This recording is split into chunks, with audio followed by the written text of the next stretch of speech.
here's the deal, guys. Victoria alluded to this, but today is kind of about shattering gender stereotypes and whatnot. So I'm going to bawl my eyes out. All right. So Dr. Carter said it was okay, and so hopefully it won't be for the full 30 minutes, but we'll see something close to it. All right. So here we go. My North report. So this day has been 7 years in the making. It's been a wild ride. I've shown this slide to this audience before, I think. I show it again to highlight some of the incredible array of cases I saw during the first 4 months that I've chief here on the East rotation. This was followed by the West rotation. It's really impossible to summarize the full breadth of the incredible cases we saw during those 4 months. Here's one, for example, pineal region meningioma. We tackled this, Dr. Carter and I, from supracerebellar infratutorial approach. Many of you probably remember this case. I couldn't stop talking about it for several weeks. I was kind of annoying about it, but just an incredible case. Here's another highlight. This was a far lateral approach to a ventral foramen magnum meningioma with Dr. Barker. One thing I'll remember from this case, the case itself was phenomenal.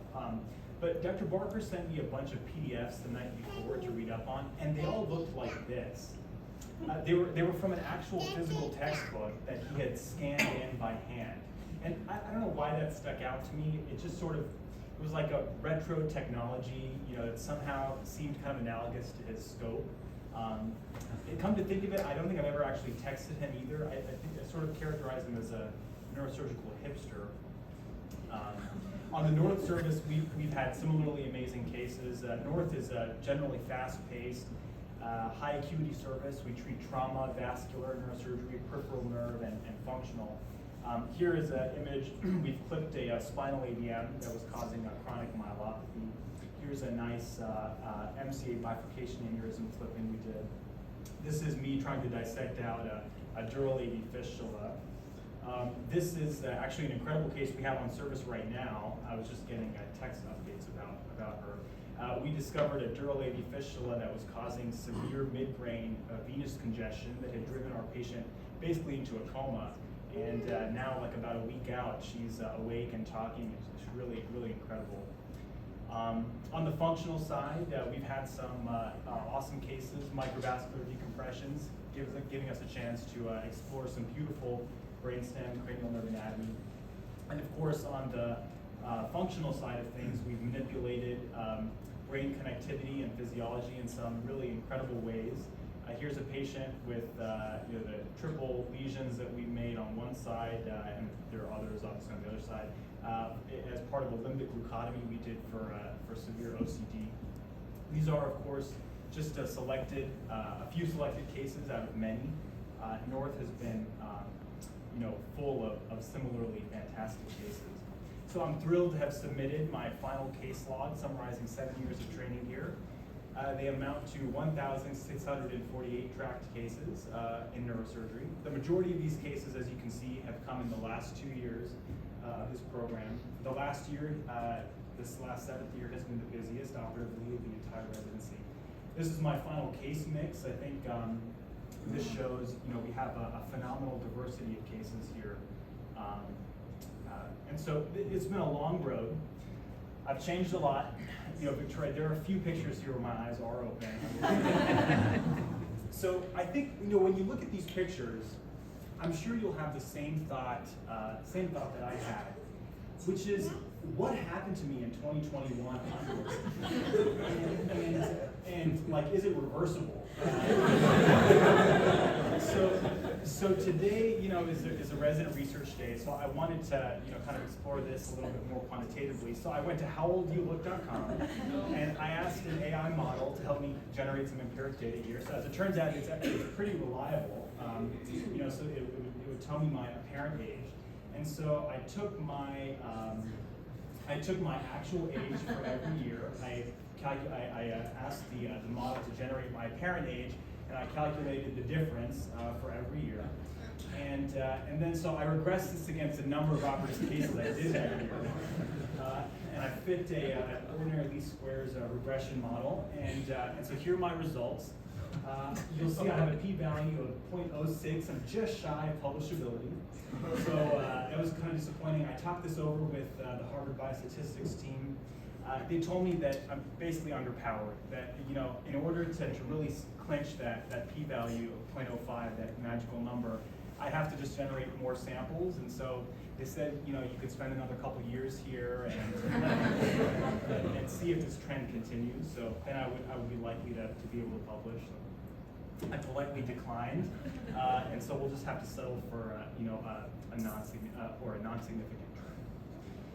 In all seriousness, it has been an epic journey, and like all epic journeys, it's really the team of people that define the experience.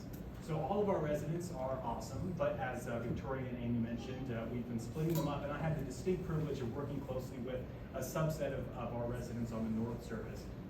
And the anchor of the whole team, just like all North teams, was our intern, SJ. So SJ, I know that being my North intern was a unique form of torture and a form of death by 1,000 text messages. So the content of these text messages, I went back and looked at all these in detail. The content of them really speak to your performance on North. So here are a few, Bobby's reporting to me, hey, SJ killed it, on this ED. I really hope that means what I think it means. I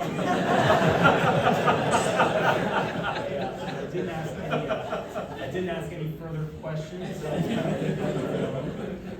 SJ, you were always working on something diligently, even if we didn't have any idea what you were doing.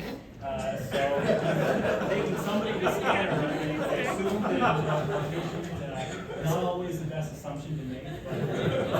SJ answered all of our questions, the real critical, hard-hitting questions on service, things like how do you use iMessage, and the attendings on North, whenever they wanted to know something about what was going on service, they would always, text me, obviously, and chief on service. But the question was never about the patient. The question was basically, where's SJ? And so, SJ, you always put your head down and figured out the answers to questions we asked and just got things done. I don't know, is SJ even here? Anyway, I'll send you the slides later. So here's a text he sent me once. Patient Orlando, AO times 2 to self, EAMI, FS, TML, these things are supposed to mean something. So I was kind of, wanted to play a little, troll him a little bit. I said, SJ, is Orlando his unknown name, or is it his actual real last name? When patients come in and we don't know who they are, oftentimes we just name them Orlando or some other city. Without missing a beat, he says, I will ask the nurse. Shortly thereafter, he says, and it turns out this guy's name is actually Orlando. So SJ, you did a fantastic job on service, and we're so excited to see what the future of your residency holds. So, speaking of unique forms of torture, my PGY2 resident was Tarek Parker. And so, Tarek, you are the only resident to have survived the PGY2 year while maintaining the same smile on your face and the same upbeat, positive attitude.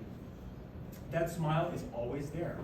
Even when you're telling me about an urgent wound infection that needs to go at 3 in the morning, it kind of made me want to kill you.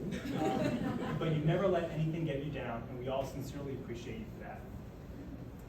So there was a stretch of time on North when we were a little short-staffed, and we got ridiculously busy. Our list burgeoned to like almost 40 patients, and so people would come up to me and they would say, North Chief, and they would say, hey Arjun, I know things have been really tough on North, and things have been really busy, but we're just so glad that somebody so talented and so thorough is leading the team right now. And so I'd say, okay, well, thank you. And they said, no, we mean Bobby. So Bobby, you really crushed it on North. It's been a pleasure to watch you develop your skills. I'm excited to see your career unfold over the next several years. I think you're going to do great. Ian, you were around for some of my most challenging call nights and weekends. You were my biggest black cloud by far. So I would simultaneously look forward to and dread taking call with you. You have a fantastic personality, an odd obsession with typewriters, I think, and you are incredibly talented. So thank you for everything. Amy, I'm consistently blown away by your work ethic.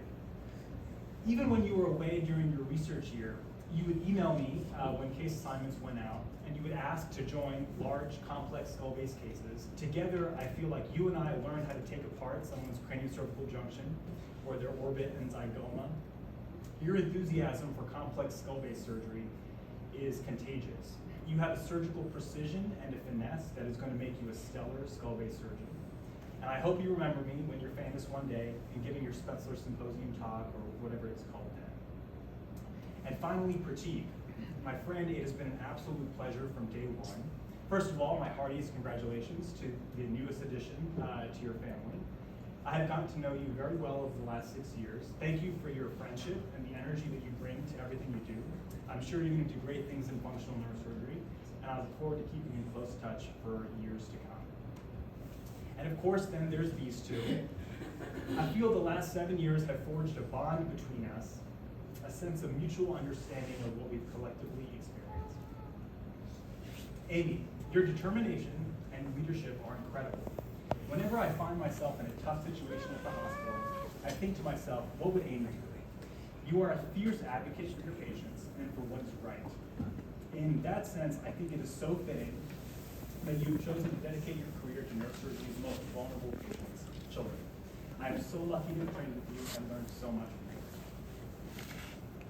And Victoria, I say without any hesitation that I genuinely believe you are one of our generation's greatest minds. On a personal note, your friendship means the world to us, to me and Roberta, and I can't thank you enough. I look forward to maintaining our friendship in the future. So, North, as I mentioned, is a busy, high-acuity service. We cover vascular, trauma, peripheral nerve functional. I wanted to say a few things about our vascular team. First off, Dr. Patel. Your leadership of the cerebrovascular team has turned it into a well-oiled machine to the benefit of patients and trainees alike. One thing that has stuck out to me over the years about your mentorship is how you have pushed me to think independently. From day one as a consult resident, all the way to my last case at MGH with you, every single case, you pushed me to own it from start to finish. At times, it's been absolutely terrifying, but it's been incredibly effective and helped me grow as a surgeon and as a decision maker, so thank you, sir, very much. Chris, I had the unique pleasure of being your junior resident while you were a resident here, and that was on North in our last section. And I watched you come back as staff. You have always been a role model for me. You are incredibly talented in the operating room. You were staff on some of my most memorable and challenging microneurosurgical cases, and those experiences were invaluable. I've benefited from seeing how you so quickly and effectively built a practice and a phenomenal reputation here at the hospital as an attending. So thank you for your mentorship and your friendship, and I hope to continue to keep in close touch over years to come. And Dr. Rabinoff and Dr. Regenhart, it has been an absolute pleasure working with both of you. I had the privilege of carrying the stroke pager briefly as a consult resident, and it was always exhilarating to think through these and other cases with you, so thank you for that very much. Dr. Brown, you are one of the most incredible people. You're one of the world's experts on peripheral nerve surgery and reanimation techniques. You have attained such a mastery of your craft that you're able to be creative and customize surgical solutions for the patients on the fly in the operating room. It's a real treat to watch such a mastery at work. So thank you for exposing me and all the residents to the very cutting edge of peripheral nerve surgery. And finally, our functional group. So I'm a little biased, obviously, but I want to pause here and emphasize to everybody in this room just how incredible our functional team is. These three faculty are at the absolute cutting edge of functional neurosurgery. Let me start with Dr. Williams.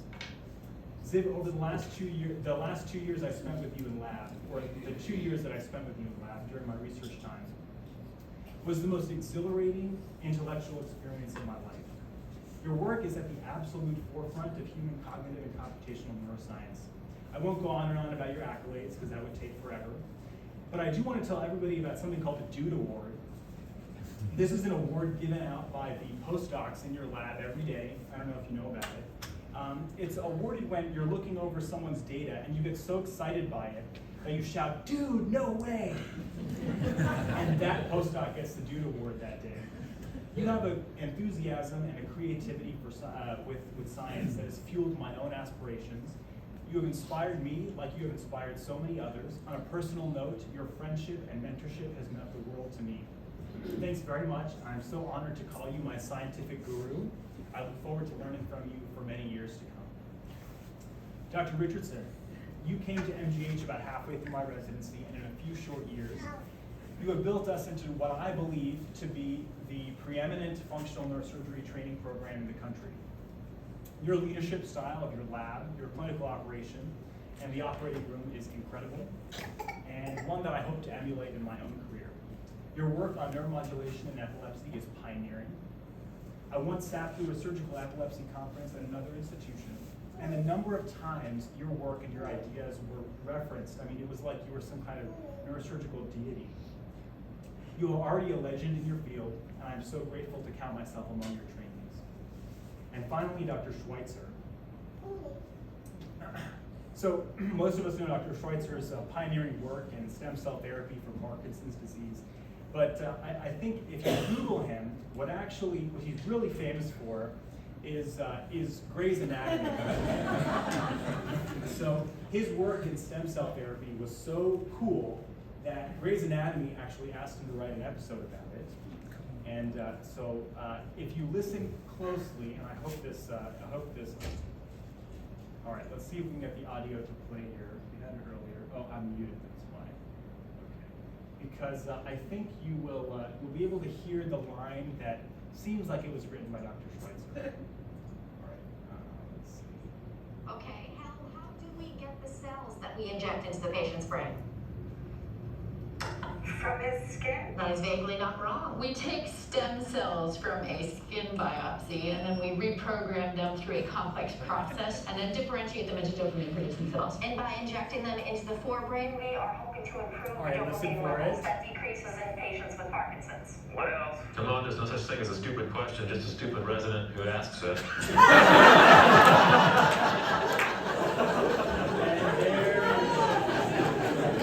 There is the Dr. Schweitzer we know. No, I'm obviously just kidding. Dr. Schweitzer, you're one of the kindest attendings that we have on staff. And your passion for academics, your vision for the future of cell-based therapy for neurologic disorders is amazing. It has been an honor to train under you.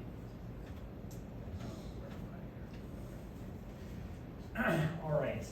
Then there's the OR staff. I think the most appropriate analogy for our relationship is one of siblings. You guys are the older siblings I never had. You all supported me when I needed it. You also cut me down to size when I needed it, which was kind of often. We joked around, but when things got tough, there was nobody else in the world I'd rather have in those rooms than you. You were always kind to me, even when I was in a bad mood or when I was out of line. So thank you for keeping me out of trouble, and thank you for teaching me how to be a surgeon. All right. Of course, the real engine of our clinical service are our tireless NPs, and on North we have these incredible three. Kaylee, from day one, you've been a close friend and invaluable resource. We had a lot of incredible experiences together, both in the hospital managing our crazy patients, out of the hospital getting yelled at by strangers for sitting down at a concert. It has been an absolute blast. I've loved working with you. Christine, you are an institution in your own right in this department. Your commitment to this department and to the residents is truly inspiring. Despite all the challenges you faced over the last several years, we are all in awe of your dedication to your patients and your positivity.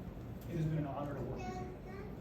And Laura, you are the most level-headed caregiver on the North Service. I have quite literally never seen you lose your cool. You have a knack of making complicated things more simple, bailing the residents out of sticky situations. To all three of you, you are the glue that held North Service together, and I have loved every minute of it. I also wanted to give a special thanks to Ari Philbin, our incredible functional neurosurgery PA. Our functional patients have to navigate a labyrinth of MRIs. In fact, we're having some issues with one right now.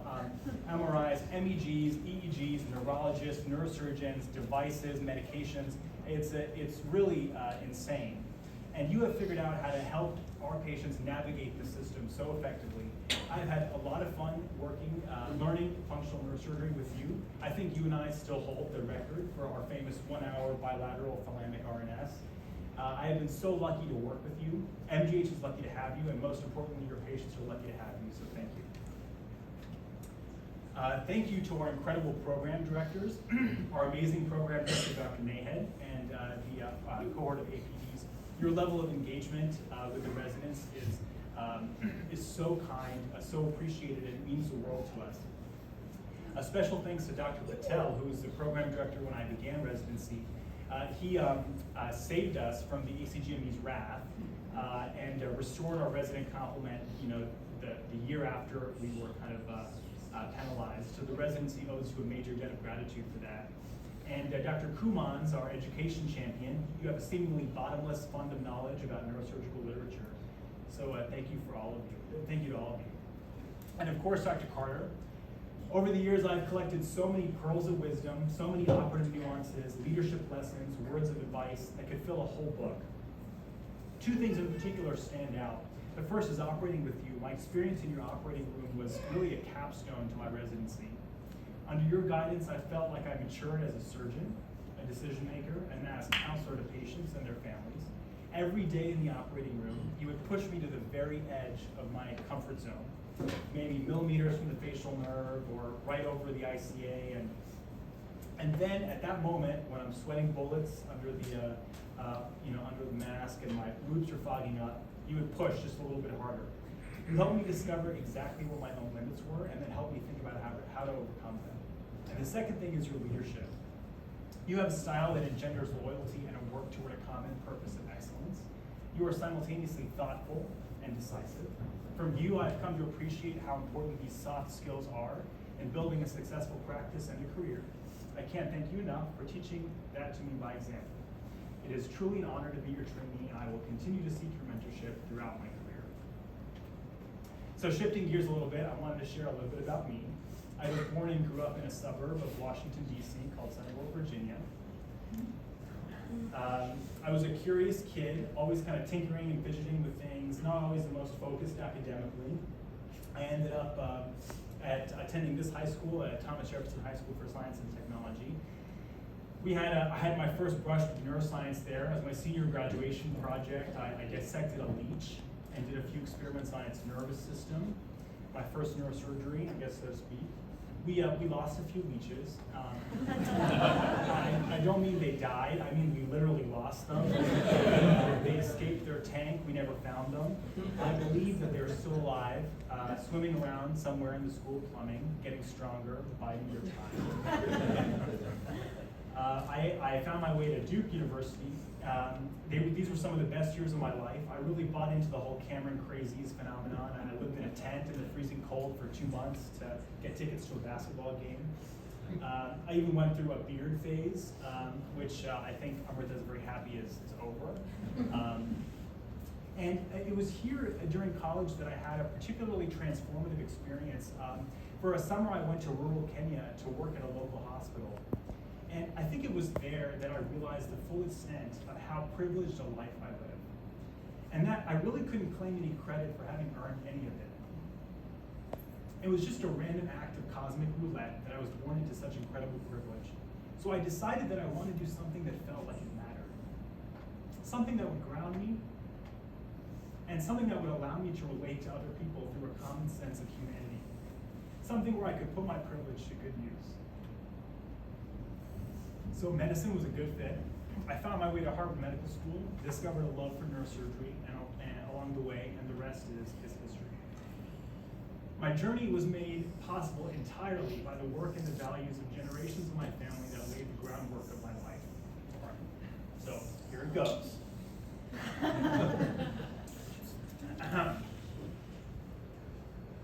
These are my maternal grandparents. My grandmother lives in India, outside of New Delhi. Although we're half a world apart, she has followed every twist and turn of my life, both personally and professionally. I visit her quite often. This is my grandfather. He passed away when I was in medical school. He retired as a major general in the Indian Army. I remember hearing old Army stories about the crazy things he had to do during training, and stuff like far, far worse than residency, I have to admit. Most of all, I remember how adored and how respected they were by their community. When I think of service to society and self-sacrifice, I think of them.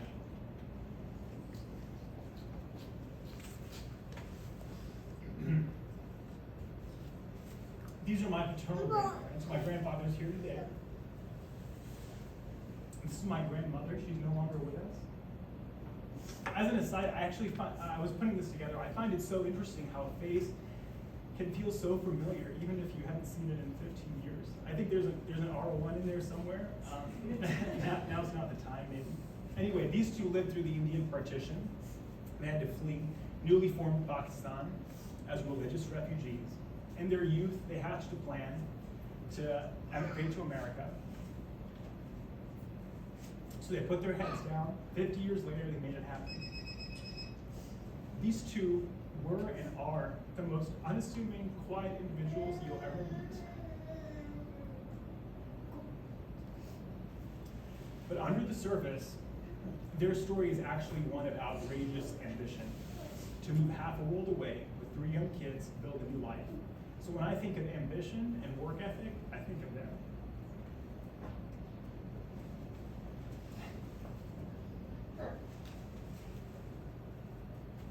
Then there's these guys.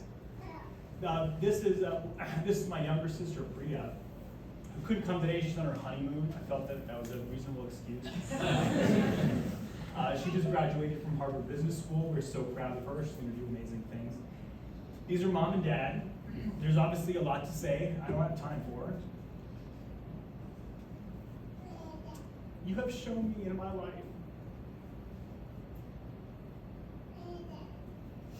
nothing but unconditional love. Love without reservation and without limit. I never truly understood how consuming that is or how much energy that takes until I had a child of my own. Damn it. I owe everything to you. I love you and thank you. And speaking of love, Amrita, what is there to even say?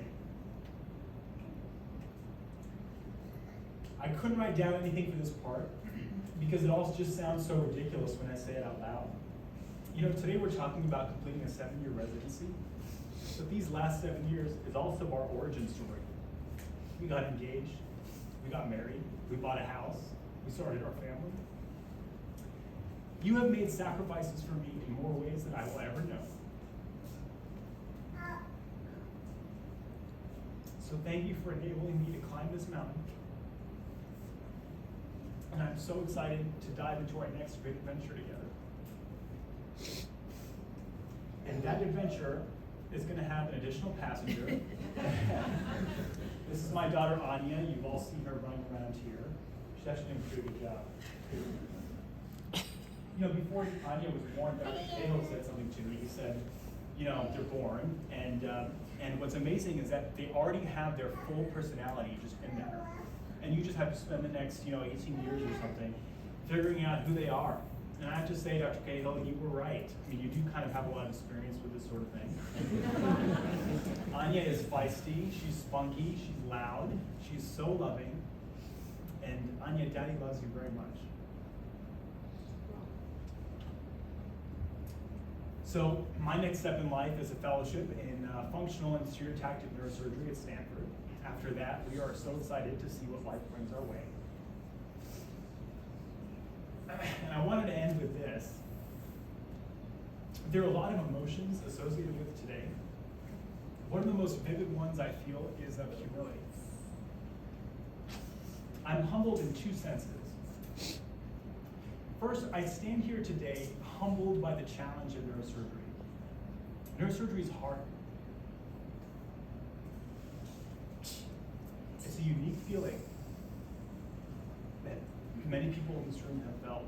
Sitting in an operating room and bearing the full weight of responsibility for the outcome of your case. taste that bile in the back of your throat when you make a mistake, and you know there's nobody else to blame but yourself.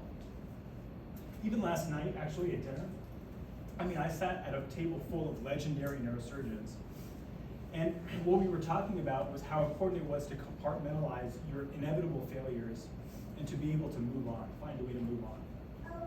We are constantly in pursuit of perfection, even though we know we'll never get there.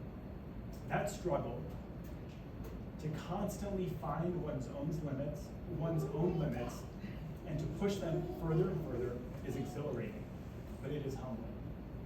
And sometimes, despite perfect surgery, we can't help.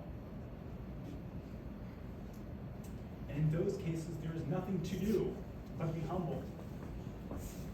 Humbled by nature, and just to be human with our patients. To me, these are the challenges of neurosurgery. They are enormous, they are exciting, and they are humbling. And finally, I'm humbled by all of you. Every day of my last 7 years here has been filled with admiration for all the faculty, all the staff, and my co-residents. I still cannot believe I was granted the chance to learn from you and to spend time with you. I will treasure every moment. And I'm humbled by the opportunity to have trained